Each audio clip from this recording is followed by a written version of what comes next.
It's okay, everyone. We are safe here.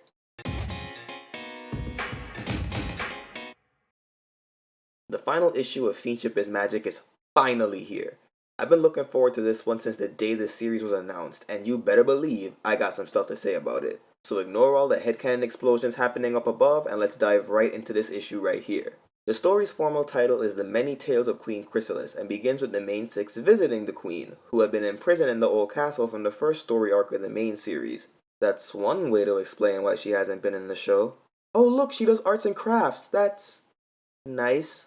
From there, we get to witness 4 key moments from Chrysalis's life, starting with the moment she declared herself a queen. Now, this time, instead of starting off with the good, I'm gonna start off with the not so good and get that out of the way real quick. I know I've said this before in my previous reviews of Katie Cook's stories, but trust me, I'm just as sick of saying it as you are of hearing it. Why did the entire main six have to be here?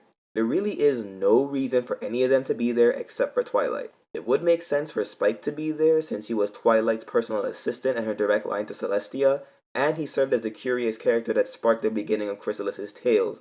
But the other main six ponies honestly served no purpose other than exposition and comic relief, especially Rarity.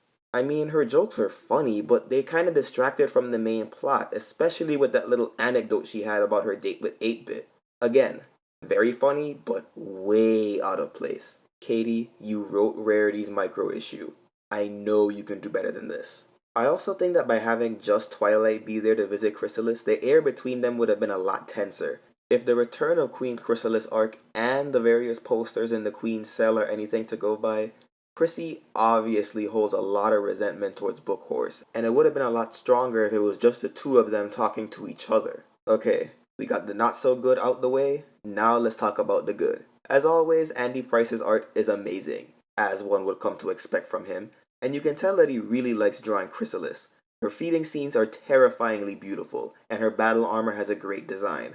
Chrissy should rock a ponytail more often. Her facial expressions and attitude towards the other characters, specifically Twilight, were super detailed. And finally, those lips. Gorgeous. Story-wise, the strongest of the 4 tales were the first and last ones. The first shows Chrissy's presumably first takeover, and how she declared herself as a queen, while the last one shows where she came from. I know a lot of people are going to be upset that she was just born bad and didn't have some tragic backstory, but not every villain needs that.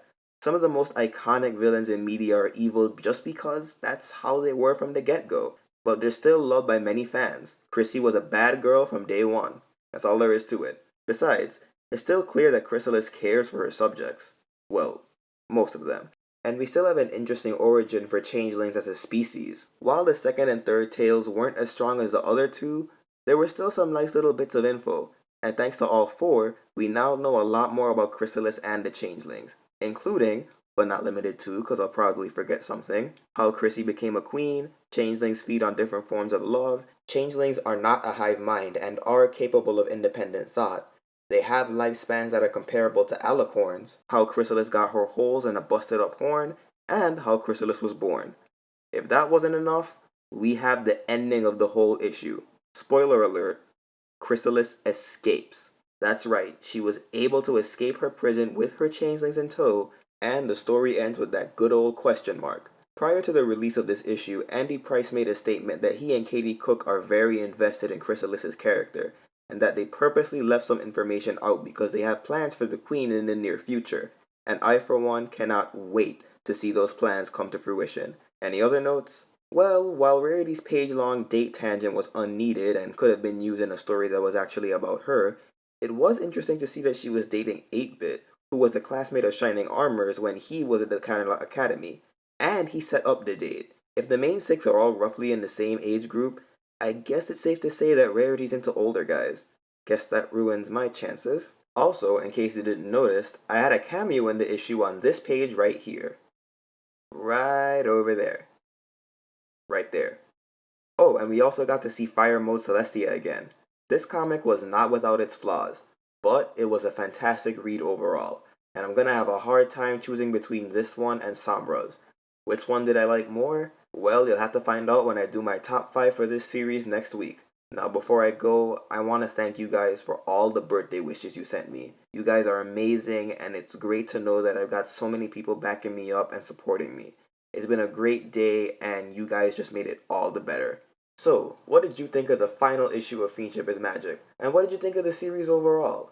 Let me know in the comments below or hit me up on Tumblr. And consider supporting me on PayPal through art commissions or donations.